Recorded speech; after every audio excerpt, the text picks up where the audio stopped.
네, 보입니다.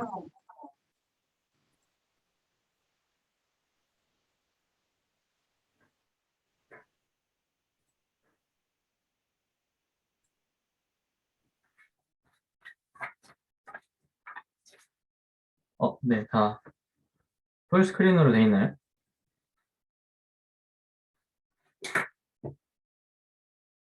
네. 네. 네, 안녕하세요. 전 김영서입니다. 카이스트 과학대학원을 재학하고 있고, 오늘 발표드릴 논문은 네이처 뉴로사이언스의 왕그룹이 냈던 마취제 관련 논문인데, 이게 타이틀은 General Anesthetic Activate a Potent Central Pain Suppression Circuit in the Amygdala 라는 논문입니다. 그래서 시작하기 전에 몇 가지 이제 텀들을 설명드리고 지나가려고 합니다. General Anesthesia는 마이오 클리닉에서 준 데피니션은 is a combination of medication that put you in a sleep-like state before a surgery or other medical procedure. Under general anesthesia, you don't feel pain because you're completely unconscious. General anesthesia usually uses a combination of intravenous drugs and inhaled gases. 그래서 General Anesthesia는 앞으로 GA라고 부를 텐데요. 한국말로는 전신마취입니다. 그래서 전신마취를 통해서 의식을 얻게 하고, 그리고 뭐 수술 같은 이제 좀 트라우마틱한 프로시저들을 사용하기 전에 써서 뭐 환자나 뭐 동물들이나 그 고통을 못 느끼게 하는 프로시저라고 보시면 되는데요. 마취제는 여러 종류가 있습니다. 그리고 여러 방법으로 투여를 할 수도 있고요. 하지만 이 논문에서 같은 경우에는 아이소플로렌,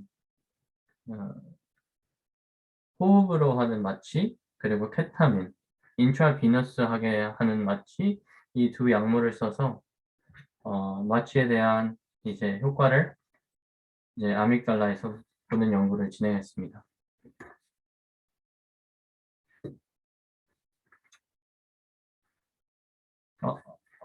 잠시만요. 렉이 걸려서 많이 넘어갔네요. 자, 그래서 아직까지 뭐 많은 마취자들의 기전을 모르고 이제 이 마취자들이 어떤 기전으로 저희를 이제 의식이랑 그리고 이런 통증으로부터 이제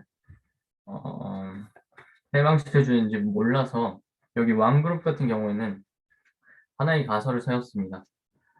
그거는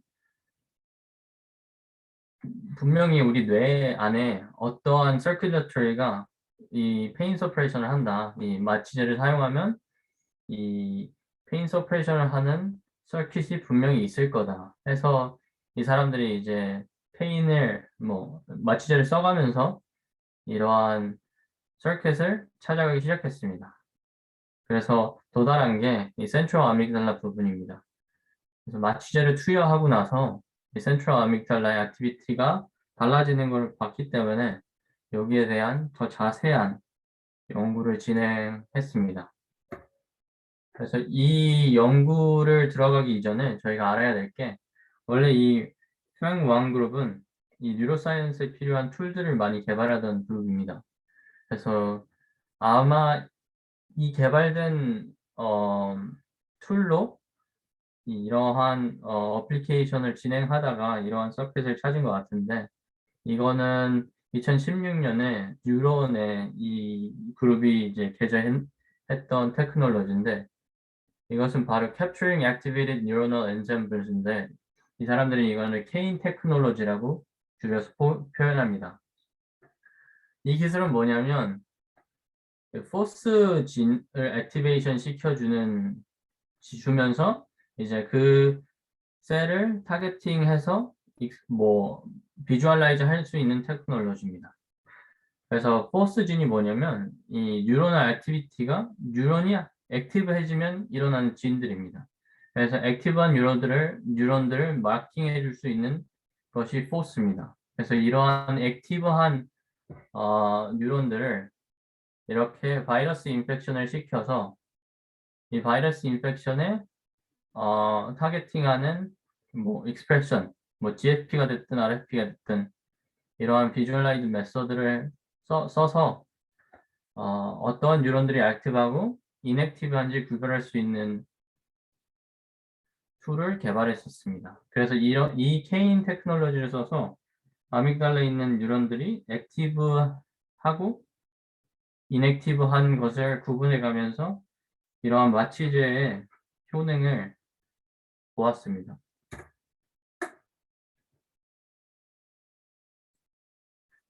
계속 앞으로 스킵이 되네. 그래서 이 GA가 아까 말씀드렸듯이 아이소플로리닝이랑 케타민을 썼는데 방금 말씀드린 이 케인 테크놀로지로 이 아믹달라 부분을 이 포스 액티브, 그러니까 뉴런들이 액티브한 뉴런들을 이렇게 마킹해서 아이소플로렌 인덕션을 2시간 시켜주고 이 액티브해진 뉴런들을 이렇게 케인 테크놀로지로 마킹을 하고 이거를 여기 보시는 것처럼 GFP 발현을 시켜서 구분을 할 수 있습니다. 그래서 이거를 이제 한 3주 더 지나고 나서 아이소플로렌을 인덕션 시키면 이 세포들이 다시 액티브해져서 이 세포들을 이제 다시 꺼내서 이뮤노플로레센 스테이닝을 하면 다시 콜로컬리제이션이 돼서 아이소플로렌이 센트럴 아미글달라 부분을 어떻게 액티브 시킨 어떠한 부분을 액티브, 어떠한 뉴런들을 액티브 하게 하는지 볼 수 있습니다. 그래서 여기 보시는 것처럼 아이소플로렌을 먼저 투여하고 2시간 동안 이거는 이제 그러면 아믹달라 부분에 센트럴 아믹달라 부분에 어떠한 뉴런들을 액티브 시키면 이 포스 유전자가 발휘돼서 그 발휘된 유전자를 이런 GFP 유전자를 발현시키게 하고 한 3주 지나고 나서 또다시 발현시켜서 아이소플로렌으로 그냥 이거는 그냥 안티바디 같은 것들을 사용해서 마킹을 하는 겁니다. 그래서 얼마나 콜로컬리제이션이 됐는지 얼마나 이게 뭐 조사도 할 수 있습니다. 그래서 이런 케인 테크놀로지로 이런 GA 그 마취제가 센트럴 아미갈라에 어떠한 역할을 하는지 봤습니다. 그래서 여기 보시는 것처럼 여기 센트럴 아미갈라 부분 여기 피규어 뒤에서 보시는 것처럼 GFP를 발현하시는 걸 볼 수 있는데 이게 다 아이소플로렌을 인덕션 시켜줘서 이 부분들이 액티브한 뉴런들을 마킹해 주는 겁니다. 질문 하나 드려도 될까요? 예. 감사합니다. 포스, 아이소플로렌 마취제를 투약하고, 네네. 이제 포스가 액티베이션 되는 그러니까 되는 세포가 있고 안 되는 세포로 나뉘는 건가요? 일단 처음에는. 네네. 그리고 활성된 세포들을 이제 염색을 하는 방식이 지금 이, 이 기술이라는 걸로 제 이해를 했는데, 네네, 맞습니다. 그러면 이게 지금 아래 이제 D 피겨 같은 경우도 이렇게 센트럴 아뷸랄라를 염색을 한 건데 이 안에서도 그런 마취제를 썼을 때 액티베이션 되는 애들만 지금 일단은 염색을 한 거다. 염색한 정도까지만 지금 일단 진행이 된 거죠. 그렇죠. 네, 감사합니다. 네. 그래서 여기 보시는 것처럼 아이소플로렌이랑 케타민 이 두 마취제들은 여기 이런 포스 진들을 액티베이션 뉴런들의 액티베이션이 많이 되는 걸 볼 수 있습니다. 뭐 옥시전이나 이런 세일린 컨트롤 그룹들은 이러한 포스 진들이 익스프레션 안 되는 거를 즉 뉴런들이 인액티브한 거를 보여줍니다. 그래서 이런 테크놀로지를 써서 뭐 아까 말씀드렸듯이 케인을 통해서 아이소플로렌을 사용해서 이런 케인 테크놀로지를 통해서 어떠한 뉴런들이 센트럴 아미글달라에 액티브한지 볼 수 있고 그거를 이제 2주, 3주 지나고 나서 이제 다시 인덕션 시키면 이게 얼마나 콜로컬라이제이션이 되냐 이 GFP랑 아까 말씀드렸듯이 3주 뒤에는 이뮤노 스테이닝을 해서 로컬라이제이션을 합니다. 그래서 그런 로컬라이제이션을 통해서 얼마만큼 이전과 이후에 이 세포들이 이제 로컬리제이션이 되는지를 봤는데, 아까 말씀드렸듯이 아이소플로렌으로 이 케인 인덕션을 시키고 GFP를 발현합니다. 똑같이 케타민도 마찬가지로 일단은 이 케인 테크놀로지 뭐지 이 케인을 GFP를 발현시키는 것도 아이소플로렌 메서드인데, 이 액티브한 셀들, 이 아이소플로렌으로 액티브 해줬던 셀들을 그 나중에 3주 지나서 케타민으로 액티브 해줬던 셀들이랑 이렇게 콜로콜리제이션을 시켰을 때 이게 한 지금 한 40% 정도 콜로컬리제이션이 되고, 뭐 이거는 뭐 다른 마취제이긴 한데 뭐 51% 콜로컬리제이션이 된다. 이 데이터가 보여주는 건 뭐냐면 그러니까 이 마취제들이 센트럴 아믹달라에 작용이 있구나. 그리고 어떠한 서킷, 이 센트럴 아믹달라 부분에 이 마취제가 관여를 한다. 그래서 이전에는 마취제들이 이제 다른 기작을 통해서 다 작용을 하는지 알았는데, 이러한 센트럴 아믹달라 부분에서 콜로컬리제이션을 보면서 뭘 알 수 있었냐면, 이 센트럴 아믹달라 서킷이 모든 마취자에 유니버설하게 좀 액티비티가 있구나, 뭐 관여를 하는구나 라는 걸 알 수 있습니다. 그리고 나서 이제 더 분석을 해서 뭘 알게 됐냐면, 레프트랑 라이트 아믹달라 부분에 뭐 세포 수랑 세포 사이즈, 이런 액티베이션 되는 세포 수랑 세포 사이즈가 비슷하다.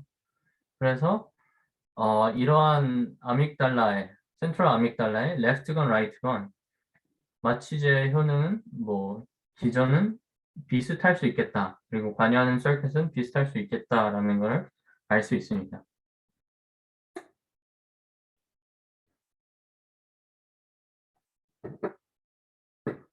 자, 그럼 이런 기전들을 알게 됐으면, 뭐, 인비버에서 마취제가 어떻게 작용을 하는지에 대한 분석을 해봤습니다.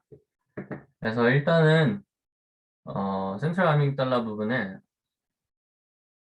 그 칼슘 이미징, 그러니까 이 머리에다가 마이크로스코프 같은 거를 연결해서, 플로레센스, 그러니까 그 칼슘 이온들을 통한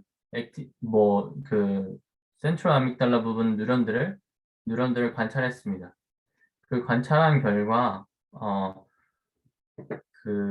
뭐 액티비티를 봤을 때 한 160개의 세포 정도를 액티비티를 트래킹을 할 수 있었는데, 이 트래킹한 결과 이런 아네스테이시아가 들어왔을 때 뉴런들이 활성화되는 것을 볼 수 있는데, 이 활성화된 뉴런들을 트래킹하고, 그리고 뭐 아이소플로렌이건 그리고 케타민이건 어떠한 뉴런들을 그 똑같은 160개의 뉴런들을 트래킹하기 때문에 아이소플로렌이건 케타민이건 어떤 뉴런들을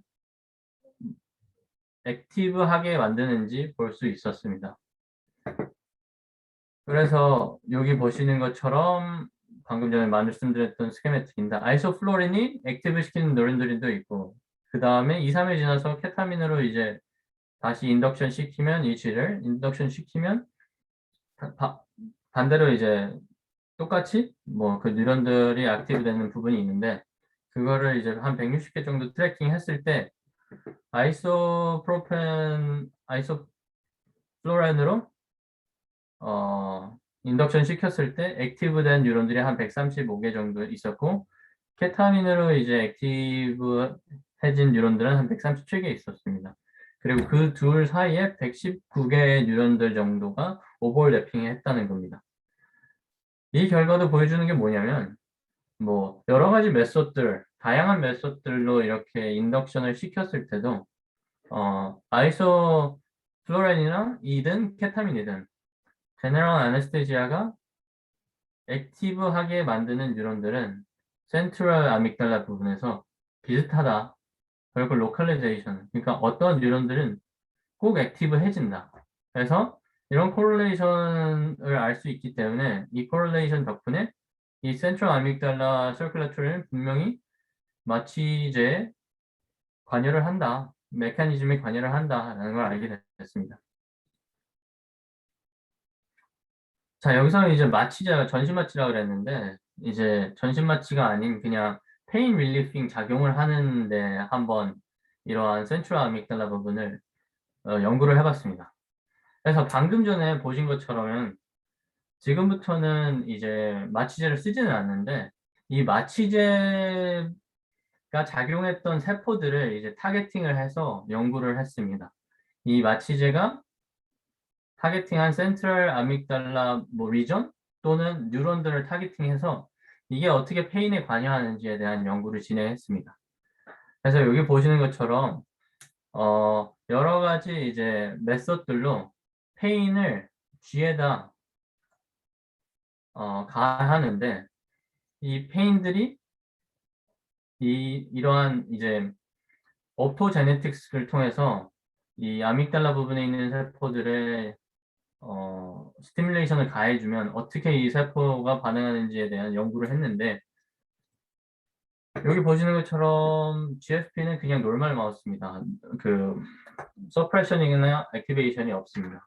근데 반면에 어떠한 지대들은 채널 로드스라는 액티베이팅한 오토제네틱스를 넣고 어떠한 뉴런들에는 아케로독신이라는 사일렌싱하는 액티베이션 그 세포를 사일렌싱하는 오토제네틱 툴을 넣었더니 다른 반응을 보였습니다.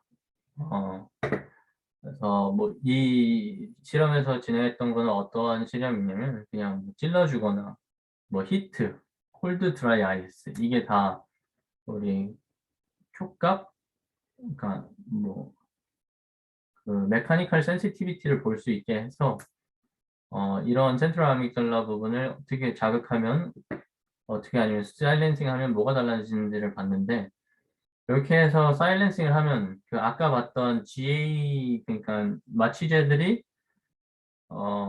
액티브하게 만들었던 세포들을 사일렌싱을 하면 그 외부 요인에 하이퍼 센시티브해집니다. 그러니까 즉 페인에 좀 더 센시티브해지는 겁니다. 반면에 그 세포들을 액티베이션 시키면 채널 로드신 빛을 줘서 액티베이션을 시키면 이렇게 마우스가 덜 아파하는 비헤이비어를 보인다는 걸 보았습니다. 그래서 뭐 여기 보시는 것처럼은 이 force인데 그러니까 이 원 프레임 메서드라고 그냥 찌르는 건데 이 찌르는 무게에 따라서 더 아파요.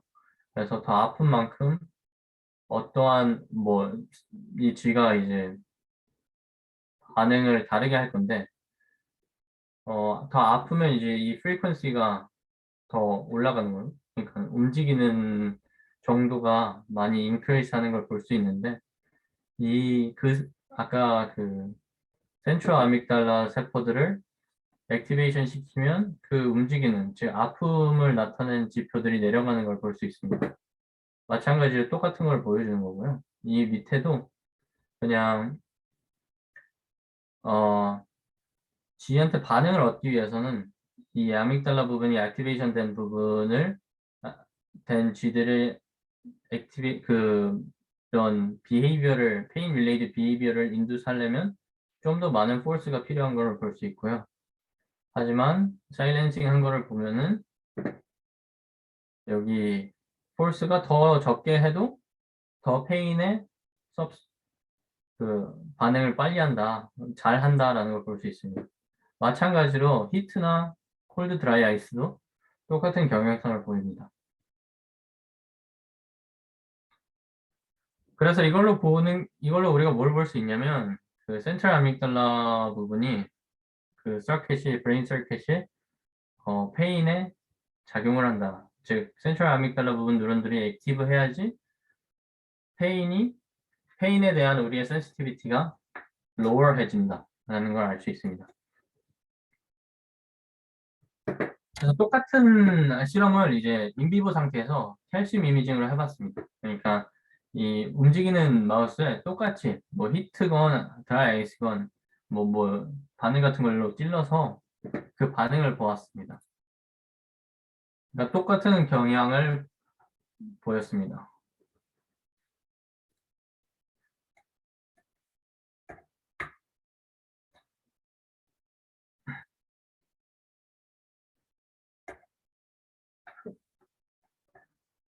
잠시만요.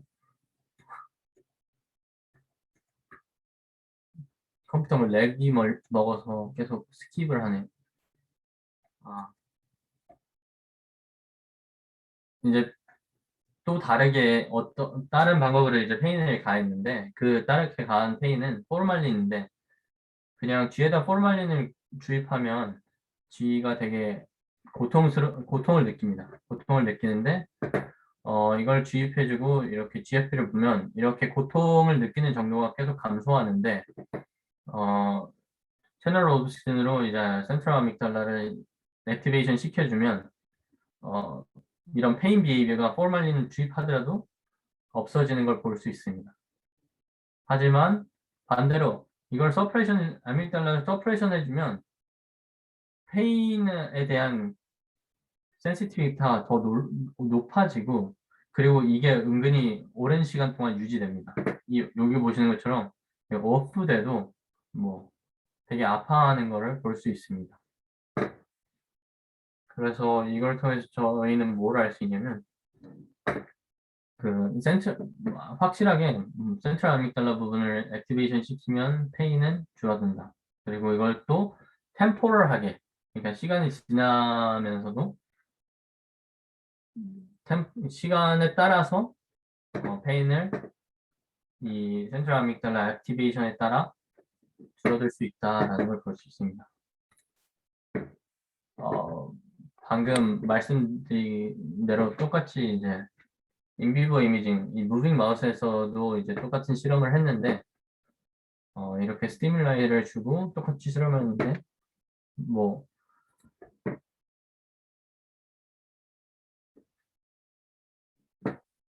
반응은 비슷한데 그 뉴런들을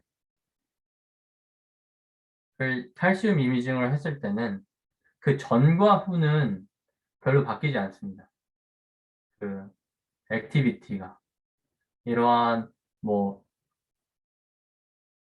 고통스러운 것들을 가했을 때, 외부 자극을 가했을 때 여기 보시는 것처럼 전과 후에 뉴런al 액티비티가 뭐 많이 바뀌지 않습니다. 센시티비티와 포스트 센시티비티가 그렇게 다르지 않는 거를 인비보 칼슘 이미징에서는 봐서 저희가 방금 봤던 것들은 이제 비헤이비얼 한 거고 이거는 좀 더 몰레큘러 한 거여서 이런 칼슘 이미징을 통해서 보는 거는 그 세포 자체, 뉴런 자체는 액티비티 그러니까 그 전과 후가 그렇게 달라지지 않습니다. 그냥 그때 그 메카니컬한 스티뮬라이를 줬을 때는 바뀌는데 그 전과 후는 그렇게 크게 바뀌지 않는데 이걸 통해서 이 그룹이 제시한 게 뭐냐면 이런 센트럴 아믹달라 부분들의 뉴런들은 그,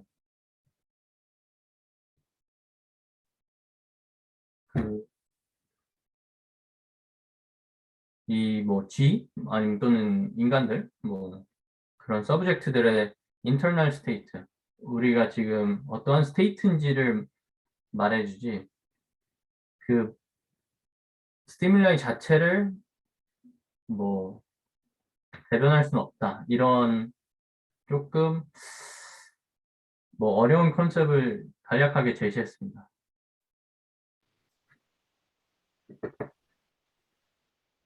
그런데 네, 이전에는 그 쥐가 이런 네, 위드드로얼 하는 행동으로서 고통을 느끼는 거라고 그러니까 그건 이해가 되는데 이 네, 인비보 칼슘 이미징으로는 네. 이게 칼슘 이미징이랑 그 이제 페인을 느끼는 페인 느끼는 거랑 이게 어떻게 릴레이션을 갖는지가 조금 이해를 못했어요. 이 그래프에서. 그러니까 뉴럴 리스폰스가 일어나면 이제 네. 위드드로얼 횟수가 액티베이션 되면 위드드로얼 횟수가 줄어들어서 페인을 안 느끼는데 그러면은 뉴럴 액티베이션이 되는 그 자체로 페인을 못 느낀다라고 일단은 그건 받아들이고 이 그래프를 해야 되는 걸까요? 음, 제가 막 칼슘 이미징 자체의 그 데이터 결과 값을 좀 이해를 못하는 것 같기도 해요.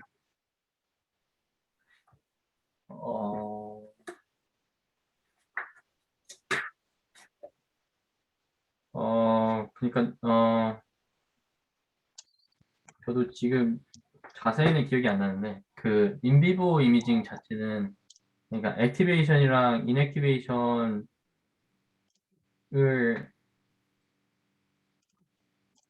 다이렉트리하게 본 건 아닌데, 그, 이 스티뮬라이에 대한 이제, 그 센트럴 아믹달라 부분의 리스폰스를 이제 그 칼슘 이미징으로 본 네, 건데, 네. 거기에 대한 이제 즉각적인 반응, 액티베이션이 있기는 한데, 이게 뭐, 템포럴리 계속 스테이블하진 않다라고 저는 이해를 했거든요.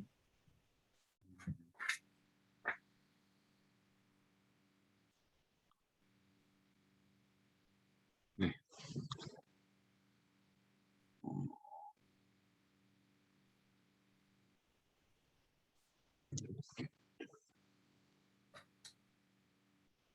이 부분도 저도 좀 헷갈리네요. 얘기하다 보니까.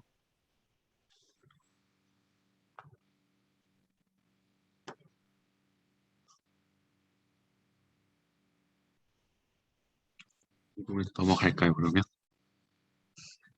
네. 네.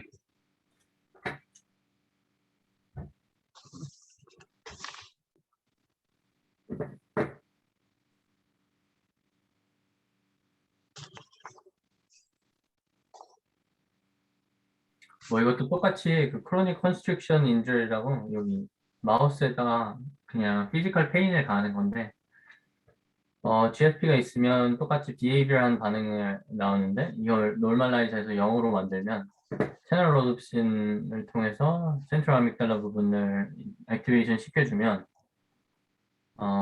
이 프리퀀시가 그러니까 마우스가 이 페인에 대한 반응이 줄어듭니다. 그리고 똑같은 경향성을 보입니다.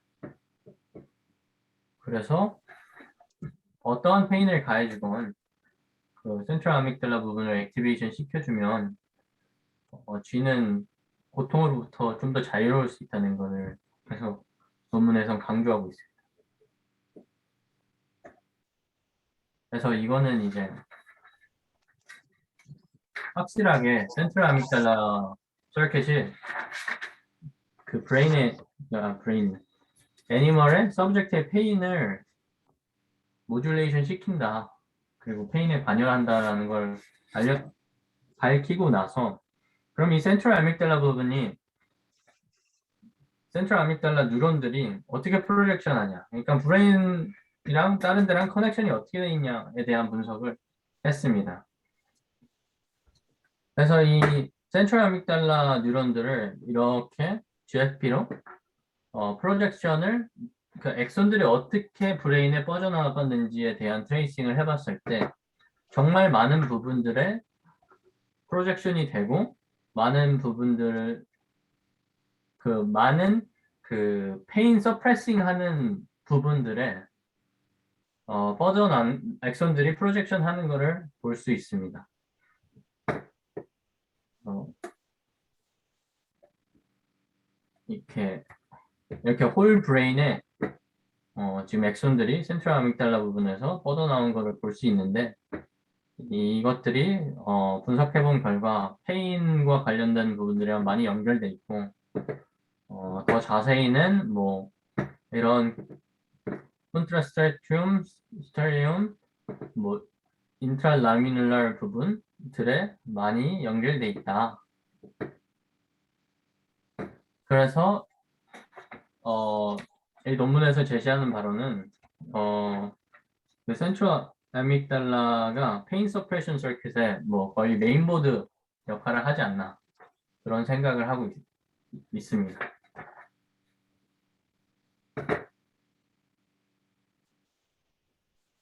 그래서 마지막으로 이런 홀브레인 말핑을 했으니까 여러 군데 브레인 스티뮬레이션을 하면 어떻게 그 마우스가 페인에 반응을 하는지에 대한 마지막 연구를 진행했습니다.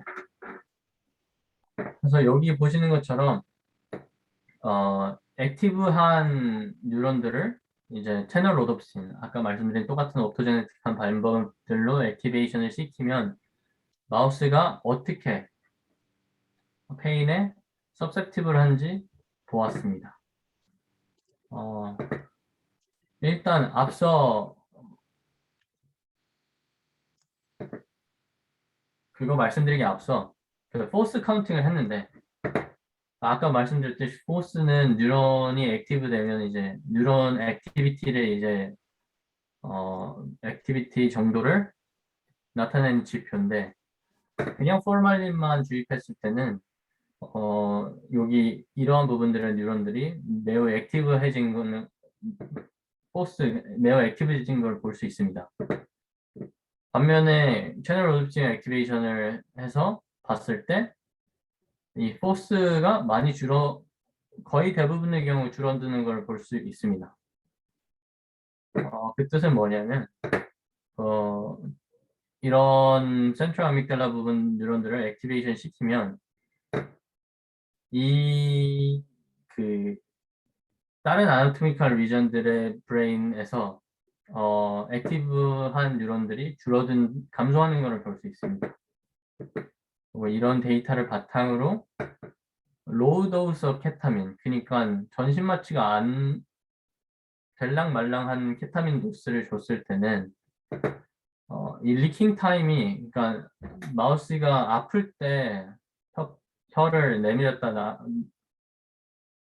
뭐 이렇게 혓바닥을 움직이는데 이 혓바닥을 움직이는 정도가 이 센트럴 아믹달라 사일레싱을 했을 때는 그냥 이런 캡사이신, 그러니까 엄청 매운 거를 하면 고통스럽잖아요. 그 매운 거를 통한 고통을 줬을 때 사일렌싱을 했을 때는 케타민을 줘도 소용이 없다.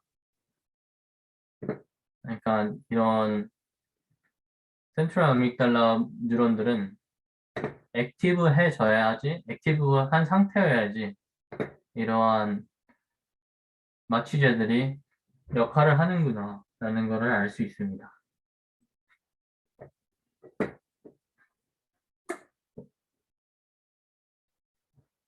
그래서 이 논문을 요약하자면 전신 마취제가 어떠한 메커니즘으로 이제 저희 몸을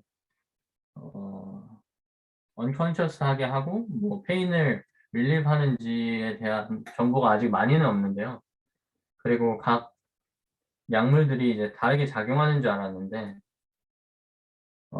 그렇지는 않다라는 걸 보여주는 논문이 이 논문입니다.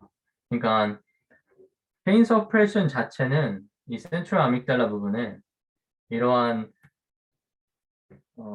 약물들이 마취제들이 작용하는 세포들이 있는데 그 세포들이 액티베이션 돼야지 이러한 페인 서프레션 관련된 부분들이 작용을 한다라는 걸 볼 수 있고요.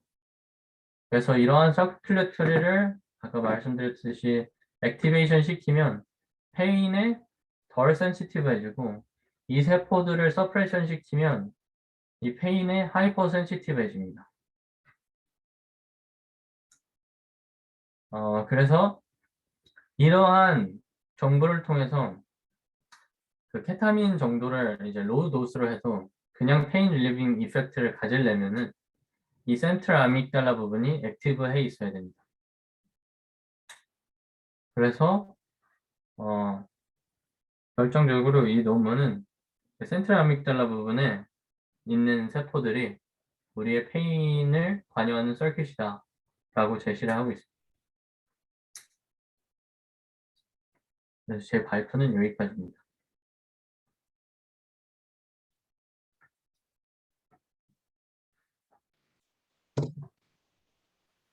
네. 혹시 영선님 발표 들으면서 혹시 중간에 궁금했던 부분 질문 있으신 분이신가요?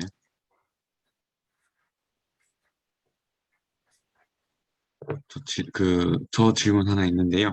네네. 그 초반에 약간 제가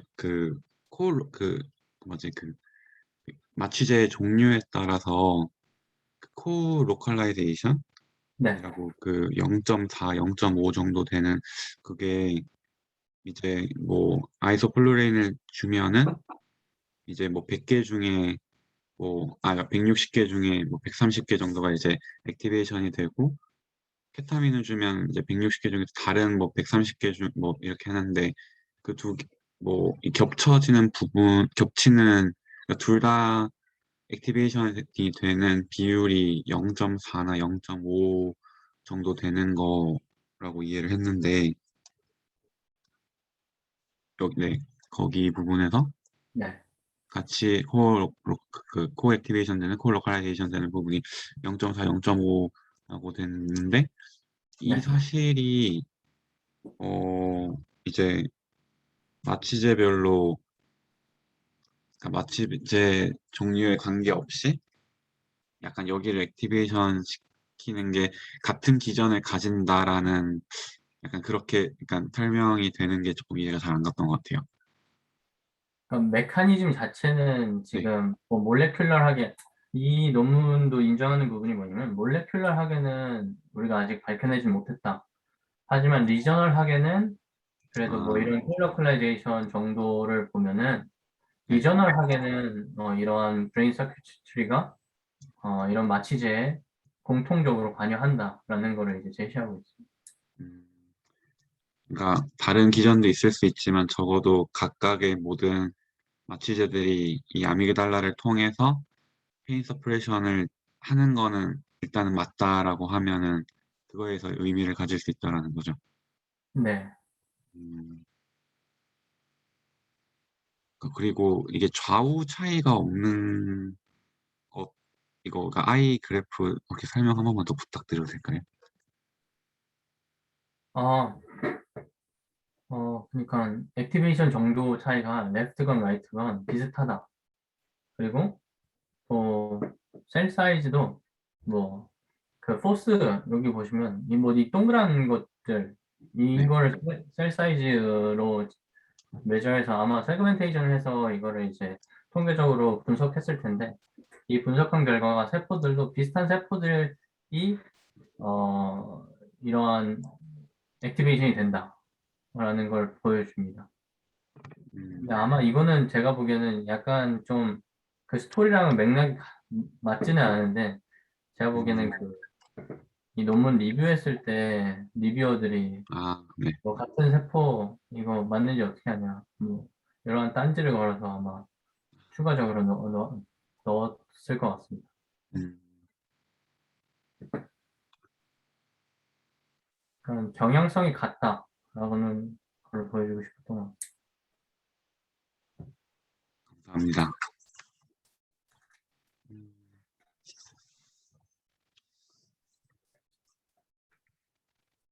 약간 저는 이 논문 초반에 나왔던 내용인데 어쨌든 그 마취제가 저희가 통증도 못 느끼게 하고 또 고농도로 들어가면 의식도 잃게 하는데 이제 어떤 상황에서는 이제 뭐 수술이나 이런 상황에서 약간 의식은 깨는 상태인데 뭐 통증은 못 느끼는 약간 그게 있음으로써 마취제의 작용이 이제 의식을 없애는 거랑 통증을 느끼지 못하게 하는 게 구분이 되는 것을 일단 좀 약간 제시하면서 약간 그러니까 저희가 이 부분이 약간 좀 기억에 남았는데 그거를 이제 제시하고 그거를 이제 실험적으로 어, 마취제들이 이제 이런 리전을 통해서 어, 페인 서프레션을 할 수 있겠다라고 이렇게 제시하는 좀 약간 부분이 되게 재밌었어요. 네, 저도 되게 재밌었습니다. 그 근데 아직 뭐 연구할 거 많다고 느껴지더라고요. 뭐 이걸 계속 읽으면서도. 근데 아까 네, 김태님께서 말씀해 주셨듯이 그럼 이거 50% 정도? 50%도 아니죠. 한 41%였던 것 같은데 콜로컬레이지 된다. 해서 뭐 그 기전 자체는 밝히진 않고 그냥 진짜 말 그대로 리저널하게 아믹달라가 관여한다 이렇게 해서 좀 아쉬웠던 것 같아요. 음.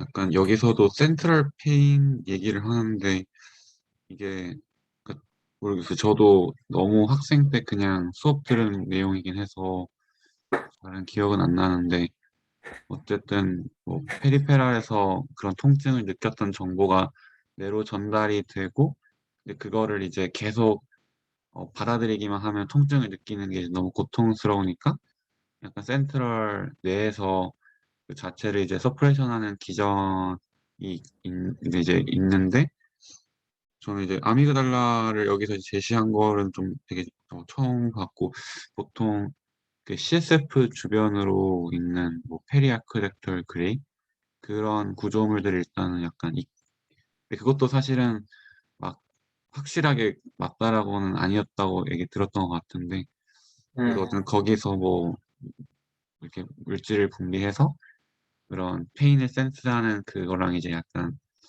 경쟁하는 식으로 약간 들었던 것 같은데 되게 뭔가 새로운 내용이었어요. 그래서 네, 맞습니다. 그 페인 서프레션 그 로우도스 케타민 로우도스 같은 경우 약간 부분적으로 마취를 했을 때는 다들이 아니라 컨벤션 이전에는 그 페리페럴 nerve 네. 스파이널 코드 밑에 이제 로어 부분이 관여한다라고 생각을 했었는데 이 논문이 제시한 거는 아니다. 로우도스여도 그리고 이런 로컬하게 마취를 가하더라도 브레인은 다 관여를 한다. 그리고 그 부분이 센트럴 아믹달라다라는 음, 거를 주장하는 것 같아요. 약간 이 연구 시작하신 분한테 왜 아미그달라라고 약간 했는지 좀 물어보고 싶어요. 그냥 제 생각에는 네. 저는 이제 글을 읽다 보니까 아까 말씀드렸듯이 이 케인이라는 툴을 개발했는데 이걸 어디다 써먹어야 되는데 음, 교수님께서 대학원생 여기 후아님께 뭐를 좀 갖다 써봐라. 그래서 이제 이 논문이 처음 시작하게 되지 않았나 음, 싶습니다. 보통 저도 지금 이제 뉴로사이언스를 하고 있는 건 아니지만 저도 이제 툴 개발이거든요. 제가 아, 연구하는 거는 툴 개발인데 그래서 뉴로사이언스는 지금 아직 잘 모르는데 저희 랩의 궁극적인 목표도 이런 툴을 하나 개발해서 이런 케인 같은 툴을 하나 개발해서 사이언티스트들을 위한 툴을 개발하자. 그래서 나중에 툴을 써서 뉴로사이언티픽한 뭐 파인딩을 찾자라는 게 목표거든요. 음, 그래서 아마 이 왕그룹도 그러지 않았을까 싶습니다. 음, 어, 약간 이 툴을 만드는 거에도 약간 그런 규칙 같은 것들이 있나요? 그러면? 규칙이라고 제가 막 잘못, 어떻게 물어봐야 그러니까 될지 하나의 모르겠는데, 네. 목적은 있죠. 이런 케인 같은 기술은 어떠한 액티브한 세포를 이제 비주얼라이즈 해주는 거고, 음, 타겟을 정해서 이것만 비주얼라이즈 하자. 그런 목표를 정해놓고 툴을 많이 음. 만들긴 하죠. 가끔은 운이 좋아서 탄생하는 툴들도 있고. 저희가 옵토제닉스라고 하면 그런 빛에 발현되는 그러니까 그래서 이제 세포 단위로 이제 스페시픽하게 액티베이션 시켜주는 거를 라고 하면 이거는 이제 그거를 약간 응용한 거라고 하는 거죠. 케인이라는 기술은 이거는 옵토제네틱스랑 좀 다릅니다. 완전히 좀 더 바이러스 인펙션 기술을 많이 써서 뭐 오토제네틱스라고 하면은 그냥 뭐 이런 스티뮬레이션 가했을 때 뭐 그 스티뮬레이션 자체가 라이트일 수는 있는데 오토제네틱스랑은 그렇게 상관은 없습니다. 그 중요한 게 뭐냐면 이 액티브한 그 세포들이 포스 진이라는 걸 발현하고 이 포스 진이 발현이 되면 여기 이 DSTVA라는 리셉터가 발현하므로 이런 바이러스들이 로컬하게 인펙션, 그 세포 스페시픽하게 인펙션을 할 수 있어서 여기 이러한 비주얼라이제이션이 스페시픽하게 될 수 있는 좀, 예, 좀 여러 바이오 테크놀로지컬한 툴들이 많이 집어넣어졌죠. 그리고 이제 예전부터 되게 제일 궁금했던 건데 이게 바이러스를 통해서 세포를 감염시킬 때뭐 실질적으로 어떻게 진행이 되는지 여쭤봐도 돼요. 그러니까 바이러스를 진짜 그냥 세포 위에다 뿌리면 바이러스는 이제 그 세포 안으로 들어가서 증식을 하니까 시간을 두면 모든 세포가 그러면 다 이렇게 뭐 트랜스펙션이나 이렇게 되는 건가요? 근데 요거처럼 뭐 렌티바이러스나 그런 것들이 어떤 스페시픽한 세포를 타겟팅할 수 있게 만들 수 있어요. 어, 네, 근데, 근데 그런 세포를 타겟팅 하려면 그런 세포의 특징이 있어야 되는 거잖아요. 네, 그래서 그게 참 되게 옛날부터 옵토제닉스도 그렇지만 어쨌든 특정 세포들에다가 이제 빛을 발현하면 액티베이션 시킬 수 있는 거를 넣는데 그 스페시픽한 세포들이 뭔 줄 알고 약간 넣는지가 좀 이해가 잘 안 됐었거든요.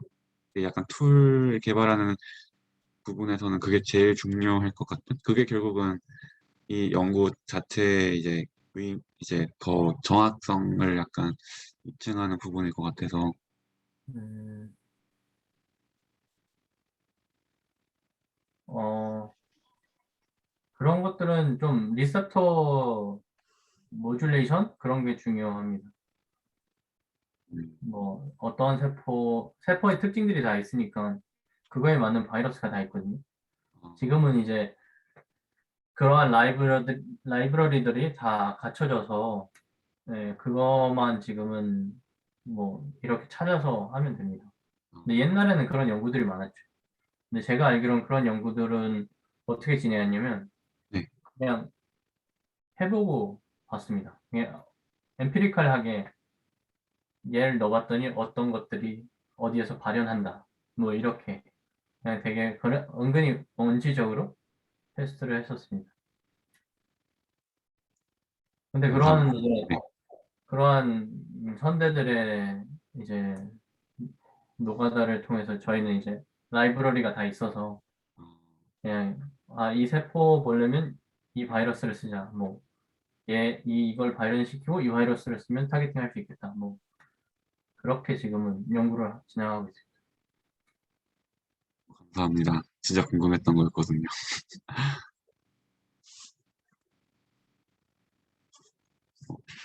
현우님 들어오셨네요. 안녕하세요. 어, 안녕하세요. 반갑습니다. 어, 지금 어디쯤 하고 있나요? 저희 저희 끝났어요. 아, 끝났어요? 네. 아, 왜 이렇게 끝나? 아, 죄송합니다. 저는 한 되게 시간 됐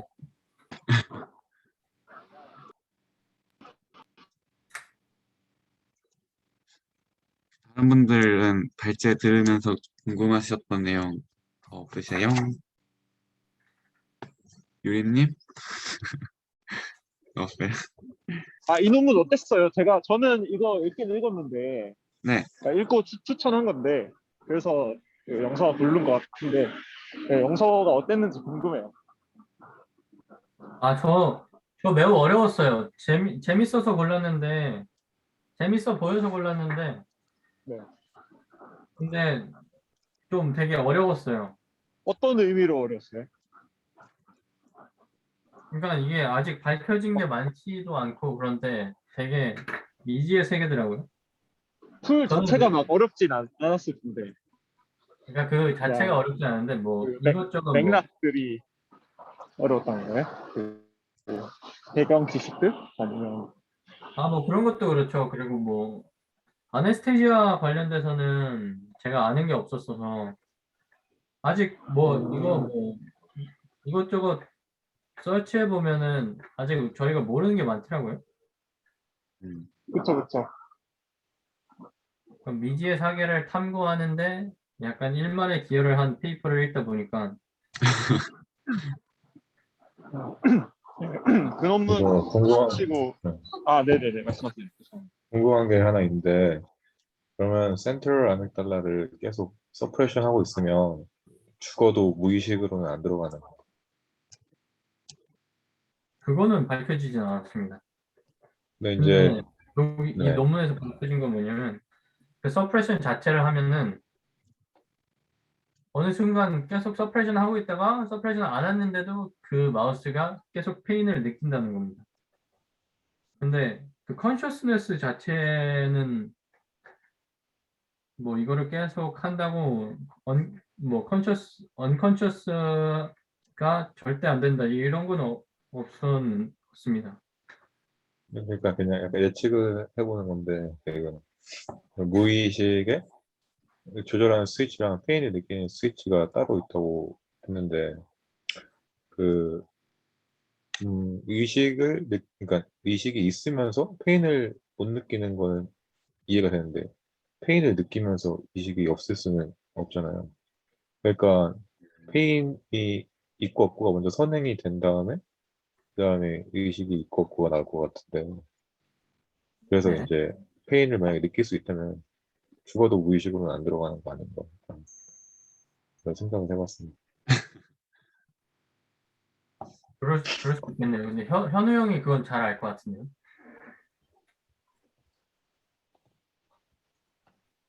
근데 이게 그 뭐 웨클리스니까 어쨌든 이게 그 우리 몇 번 얘기했던 레티큘러 포메이션 이런 것들이 그 어센딩하게 시그널을 주고 그리고 그 잠에 빠져드는 그 기자학에 대해서는 사실 지금 뭐이 논문에 나왔던 그 부위들뿐만 아니라 되게 다양한 부위가 관여하고 있어가지고 호르몬도 관여하고 해가지고 100%딱 이걸 뭐 누르면 잠이 든다 깬다 이거는 아직 없는 것 같고 되게 그 스파르스한 네트워크들이 있는 것 같아요. 네, 지금은 노드 단위로 분석하고 있는 거고. 그래서 그냥 그 어떤 확률을 좀 더 변화시킨다. 지금 논문 데이터도 그렇잖아요. 네, 그런 측면이 아닐까 생각합니다. 그래서 다른 부위들도 있다. 그래서 확률을 좀 더 높일 뿐이다. 그런 거죠. 감사합니다.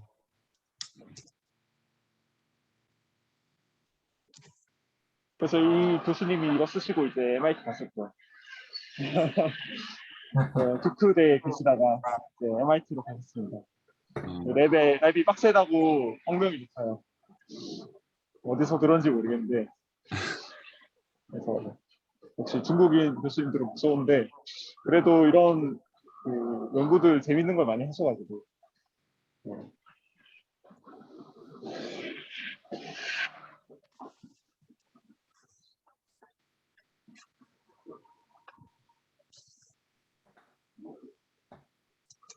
이건 약간 다른 질문이긴 한데, 이 논문이랑은 조금 관련이 없을 수 있는데, 아까 우리 준태님 질문 듣고 생각난 건데, 약간 페인이라고 하는 것을 여기서는 이제 G의 행동으로 사실 어쨌든 그러니까 양적으로 비교를 해서 서프레션 됐다라고 얘기를 하는 건데, 그러니까 페인이라고 하는 게 저희가 의식은 사실 저희가 정의하기 힘들지만 페인은 조금은 어 약간 영적인 의미에서 약간 정의가 된 부분이 있나요?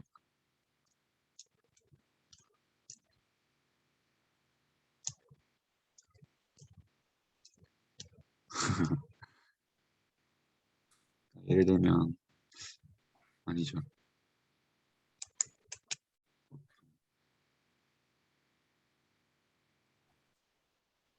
근데 제가 근데 이 논문에 죄송한데 페인 얘기가 어떤 식으로 나왔어요? 아니 정확하게 아니요. 기억이 안 나가지고 여기서는 약간 그냥 네. 이제 아미달라 이제 그런 서프레션을 하면 이제 액티베이션을 하면 이제 G가 페인을 한 다음에 더 핥고 또는 뭐 이제 위드드로를 하는 그런 행동 이제 그런 수치들이 줄어드는 것을 보고 이제 통증에 관여한다라고 저는 봤거든요. 아, 아미그달라가요? 네. 네, 아미그달라가 원래 뼈 메모리 담당 영역이잖아요. 그래서 그 걔를 액티베이션, 근데 뭐 전부 다 액티베이션 하거나 그러니까 비특이적으로 액티베이션 하면 어떻게 될지 잘 모르겠는데 하여튼 공포 기억을 담당하는 저기 부위니까 얘네들을 어떤 식으로 자극을 하면 이제 셀프 플레이션 자극을 하면 얘가 뭔가 그 그러니까 공포를 느끼지 않을까. 고통이 아니라 고통스러웠던 기억에 대한 공포를 떠올리지 않을까요? 음, 네. 아까 제가 왜 왕은 이 논문을 아미그달라와 페인을 연결시켰을까 아까 약간 꼭 질문했었었는데 그거에 대한 약간 답이 될 것 같아요.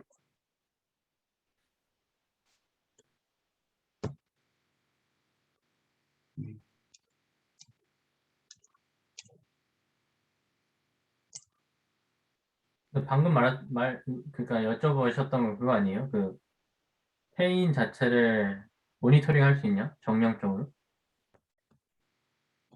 그렇죠. 근데 이제 그렇게 이렇게 행동으로 이렇게 정의를 하고 양적으로 봤는데 약간 저희가 의식을 정의할 수 없듯이 그냥 페인이라고 하는 거를 고통이라고 하는 것을 예를 들면 철학적인 부분까지 포함해서 그냥 정의를 어떻게까지 내릴 수 있는지 좀 궁금했어요.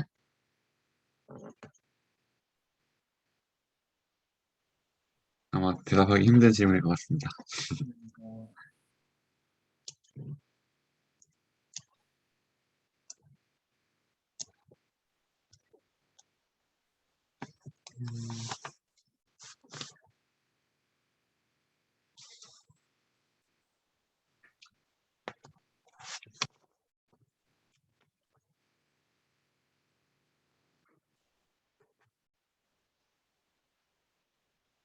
다른 뭐 커멘트나 혹시 좀 더 디스커션 하고 싶은 내용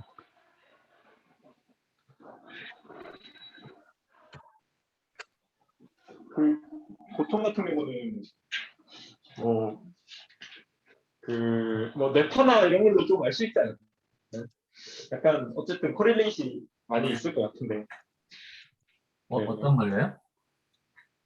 뇌파나 일단 뭐 행동은 당연히 할 수 있는 거고 뭐 주위에서 뭐 느낌이나 이런 거 보면 알 수 있는데 뭐 예를 들어 그 마취된 환자에게서 그 수술 중 각성 이런 거 일어나면 페인 느끼면 이제 막 맥박이 높아지고 뇌파요. 뇌파? 뇌파요 뇌파. 안 들리나요? 여보세요? 지직거리네요. 아 끊겨요? 지직거려요. 여보세요? 들리나요? 네, 들리긴 하는데 좀 지직거리네요, 형. 아 지직거려요?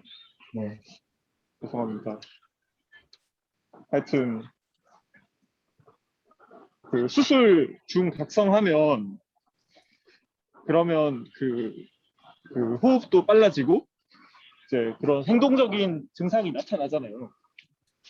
네. 이제 그런 숨길 수 없는 어떤 파라미터들이 있고 그리고 그 뇌에서 활동 특성도 달라질 것 같은데 딱 그런 거밖에 없지 않을까. 음, 근데 그런 거 생각해보면 수술 중 각성, 그러니까 마취과 의사가 바이탈로 알 수는 없잖아요. 알 수 있죠. 그거 체크하지 않나요? 근데 제가 알기로는 다 깨어나고 나서 트라우마를 보고한다는데.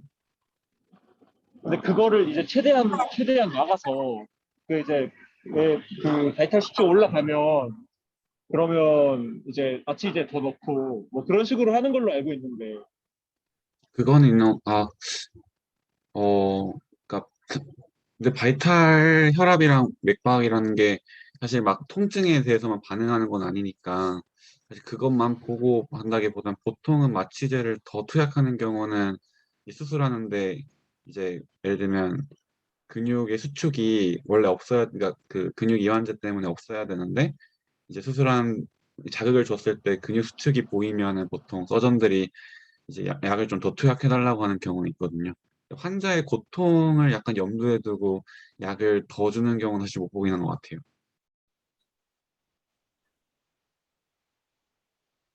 바이탈이라고 하는 부분에서 페인을 알 수 있다라고 하는 부분의 일부는 그 약간 그러니까 이해는 됩니다.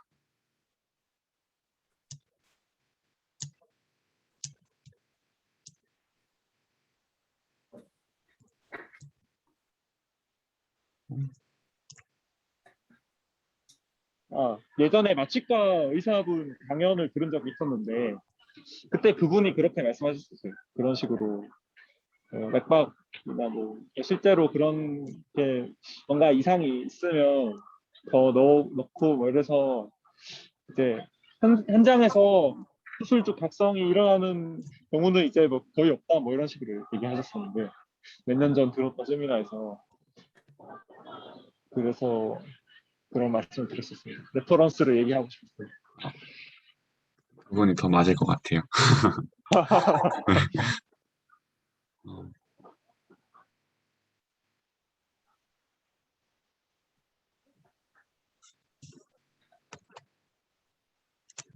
음,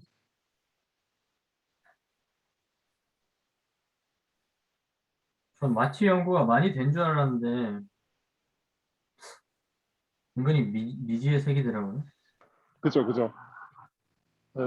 그 저도 맨 처음에 누군 막 찾아보고 할 때 아니 이걸 모른다고 싶었던 부분들이 되게 많았던 걸로 기억이 나거든요. 음, 뭐 당연히 개바 열리고 뭐 또 뭐 콜리널직 막혀서 그런 거 아니야? 뭐 이렇게 생각했는데 아니더라고. 그거는 일부고 네트워크 수준이나 리전 수준에서 일어나는 일들은 잘 모르더라고요. 지금처럼 액티베이트 되는 부위도 있고 네. 어, 되게 다이나믹한 어떤 현상인 것 같아서 재미있다고 생각합니다.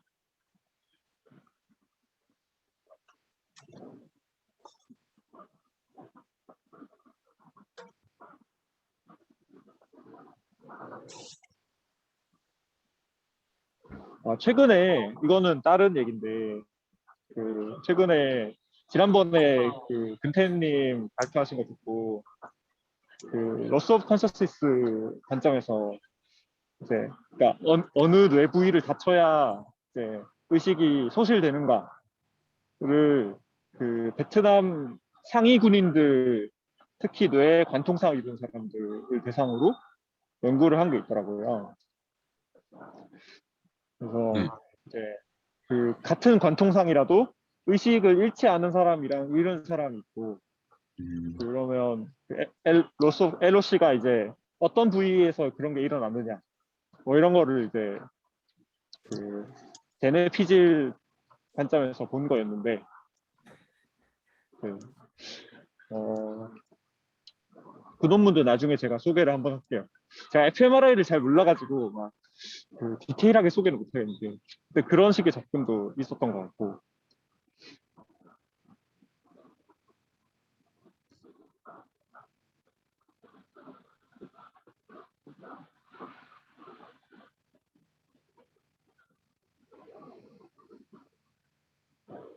근데 결론은 그 논문에서 결론은 그 대뇌에서는 그냥 그 뭔가 그 예측력이 강한 부위는 없다.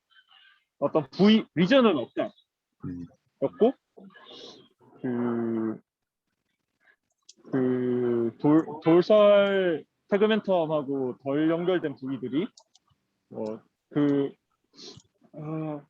정확하게 그 표현 방식을 어떻게 해야 될지 모르겠는데 그러니까 돌살 세그멘텀이랑 덜 연결된 뉴런 집단들, 뉴런 부위들, 그러니까 뇌 부위들이 손상이 안 되면 뭐 어떻게 된다 뭐 이런 식으로 되게 애매하게 분석을 했었는데 그 나중에 제가 한번 소개를 할게요. 예, 그건 되게 궁금해요. 약간 네, 그러니까 그러니까 이거는 약간 제 경험담인데, 약간 저희가 신경과 처음 이제 당직을 서면 이제 병원에서 막 의식이 떨어지면 이제 저희 연락을 하거든요.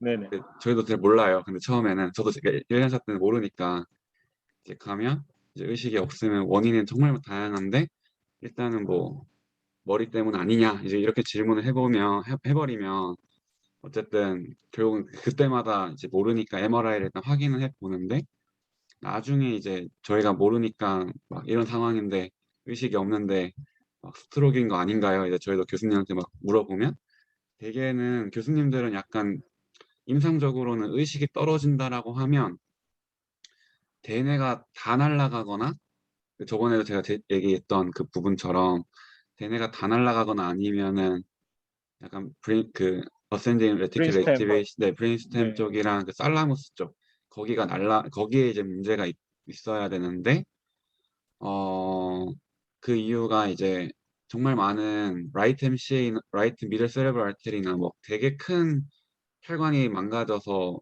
반쪽 대뇌가 이제 기능을 못 하더라도, 사실 그러니까 어웨어네스 말고 이제 얼러트네스라는 부분에서 이제 자극을 주고 뭐 원스텝 오베이 뭐 이렇게 지시사항을 했을 때 간단한 동작들을 수행하는 게 이제 의식이 있다라고 생각을 하면 사실 다 하거든요. 아무리 그러니까 콜텍스가 절반이 날아가도 그런 것들 다 하는 거 보면, 이제 만약에 반대로 이제 의식이 처진 사람이 있을 때 이게 오로지 뇌의 어느 부분에 병변이 있어서 의식이 처지려면 대뇌가 아무리 커도 의식이 떨어지진 않으니까, 반대로 의식이 떨어졌다는 것만을 그러니까 의식이 떨어진 그걸로 뇌 자체만의 문제로 판단을 하려면 정말 완전히 그러니까 이제 뇌가 전체적으로 다 망가진다라고 하는 거는 이제 몸 전체 대사 뭐 노폐물이 너무 쌓인다던가 뭐 약 때문에, 그러니까 뭐 너무 세데이션 돼서 마취 약물 때문에, 마취 약물이 우리 몸을 전체적으로 돌면 이제 뇌 전체적으로 작용을 하고 뇌 전체 기능을 떨어뜨리잖아요. 그러니까 그런 이제 오히려 메타볼릭한 내과적인 문제일 가능성이 더 크다. 근데 만약에 정말 뇌 자체만의 문제로 의식이 떨어진다면 이제 브레인스템이나 살라무스 그런 쪽인데, 이제 그런 쪽에 만약 문제가 온다면 그때 저번에 제가 이제 그러니까 제 발제했던 내용처럼 그런 부분에서 나오는 크레니얼 nerve들이 다 있기 때문에 그런 크레니얼 nerve 때문에 생기는 증상들이 있을 텐데, 너가 봤을 때 그런 게 없다면 가능성 없을 거라고 좀 약간 되게 당연하게 얘기를 했었거든요. 그래서 그때부터 약간 저는 갖고 있는 게 이제 콜텍스의 그러니까 아까 현우님께서 말씀하셨던 약간 그런 부분이 되게 그런 약간 이거랑 좀 연결이 되는 것 같아요. 그렇죠. 그러니까 저도 그런 사실들을 보면서 이제 들리나요? 네. 아, 그래서 그 서브콜티칼을 주목을 해야 된다고 생각을 하고, 음, 뭔가 그쪽에 열쇠가 있을 것 같다고, 그냥 저는 뭔가 겉필링이 있는데, 그쪽에서 무슨 신호를 주느냐, 어떻게 어센딩 그러니까 살라미, 그러니까 이제 그 밑에서 이제 어떤 인풋을 주느냐 걔네한테, 그게 좀 중요하지 않을까라고 이제 연구 계획서에 썼죠. 근데 어, 생각 그래요. 근데 사람들이 다들 콜텍스에 주목하고 콜티칼 인포메이션 인테그레이션이 어떻게 일어나고 뭐 이런 걸 보니까, 물론 그 기술적 이유로 그게 쉬워서 그런 것도 있지만, 어, 셀라무스나 그 밑쪽에 뭐가 있을 것 같은데, 지금 논문을 보면서 그런 생각들을 많이 했었던 것 같아요. 음. 오늘 그 판왕 논문 보면서, 아, 답은 서브콜티칼에 있어, 이 생각을 했던 것 같아요.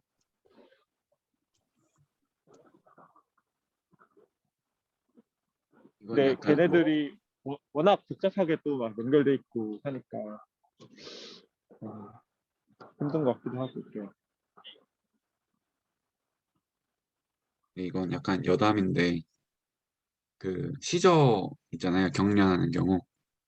근데 이제 이전에 뭐 뇌를 다치거나 그러니까 머리를 다치거나 수술을 받았거나 또는 이제 어르신들 뇌출혈이나 뇌경색 이제 이런 앓으셨던 부분이 사실 그런 이제 리전에 릴레이트된 이제 심토마틱 증상 때문에 그러니까 증상으로서의 경련 이게 사실 제일 많은 경련인데 그런 경련이 이제 생기는 가장 높은 위치가 사실 콜텍스라는 부분에서는 진짜 약간 경험상으로는 맞는 것 같더라고요. 그러니까 서브 콜텍스에 당연히 병변이 생기는 경우는 많고 그리고 오히려 이제 무증상적으로 이제 서브 콜텍스에는 이제 막 그 나이가 들면서 그쪽으로 이제 기능이 떨어져서 저희가 막 바스큘라 디멘시아라고 하는 것도 그런 서브 콜텍스에 이제 그 뇌경색은 아니지만 이제 그런데 부분에 이제 백질 변성이 일어나면서 이제 인지 기능이 프론탈 기능이 막 이렇게 확 떨어지는 걸 얘기하는데 이제 그런 사람들이 인지 기능 그러니까 약간 그런 인지 기능 뭐 계산력이라든가 기억력 이런 거는 떨어져도 또 웃기게 이제 그런 의식 자체를 완전히 넘어가는 경련의 증상을 보인다거나 하는 또 경우는 드물긴 했었거든요. 제가 막 서브 콜텍스가 아니다라고 얘기하는 건 아니지만 그래도 약간 일반적으로 콜텍스 쪽으로 약간 기우는 약간 그런 경향성은 약간 그러니까 이런 부분 때문이 아닐까 싶었어요.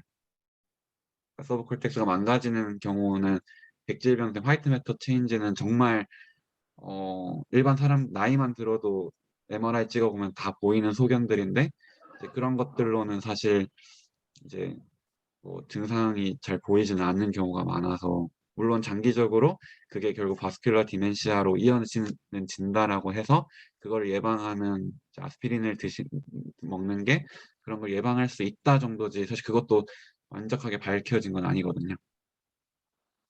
아, 그쵸. 백질이 망가지면 뭐 그렇게 되겠죠. 그러니까 그러니까 백질이 망가졌다는 게 오히려 서브콜티컬을 이제 좀 그 넓은 의미로 해석하면 그런데 브레인스템 쪽 아니면 지금 아미그달라 뭐 아니면 아, 그 탈라무스 또 그 클라우스트롬 뭐 이런 데로 보면 그쪽에 뭔가 연결만 아, 전 그 서브콜텍스를 핵심 화이트 매터라고 생각했어요.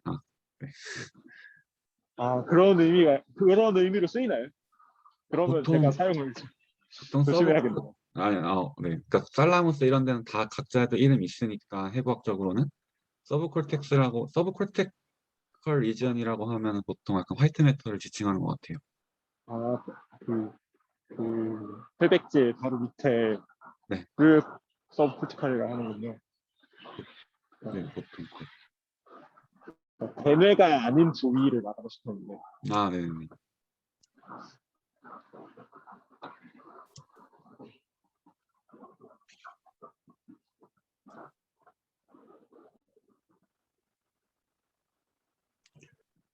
유림님 되게 뭔가 하고 싶은 말씀이 있으신 것 같아서 보게 되네요. 일단 저희 다음 주는 이제 다시 북클럽이던데 홍기님이 발표거든요. 이거 저희가 나중에 따로 일단 연락드리고 오늘 더 혹시 디스커션 할 주제 없거나 하면 저희 1시간 반 지났는데 혹시 마무리할까 하는데 괜찮으신가요? 아니면 더 혹시 현우님 약간 오늘 늦게 오셔가지고 아, 네. 죄송합니다. 아니요. 약간 지금 마치면 너무 아쉬우신가? 아니야. 저 때문에 억지로 이렇게 할 필요 없습니다. 알겠습니다. 네. 그러면